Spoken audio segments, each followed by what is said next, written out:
இது என்னுடைய ஜேர்னியோட part 3 video. So மார்க்கெட்டை கஷ்டப்பட்டு படிச்சதுக்கு அப்புறம் கிட்டத்தட்ட உருட்டி பரட்டி ஒரு 40,000 ரூபாய் ரெடி பண்ணிட்டு ட்ரேடிங் ஸ்டார்ட் பண்ணேன். பட் இந்த தடவை எனக்கு ஒரு பயம் இருந்துகிட்டே இருந்தது. ஏன்னா அந்த 40,000 ரூபாய் தான் என்னோட கடைசி ஹோப். அதை நான் லாஸ் பண்ணிடக்கூடாது அப்படின்னு.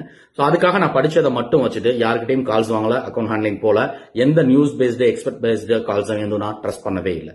ஸோ நான் என்னுடைய செல்ஃப் ஸ்டடியில என்னுடைய செட்டப்பை மட்டும் நம்பி ஒவ்வொரு ட்ரேடையும் எடுக்க ஆரம்பிச்சேன். சின்னதா ப்ராஃபிட் கன்சிஸ்டன்சியா கொண்டு வர ஆரம்பிச்சேன்.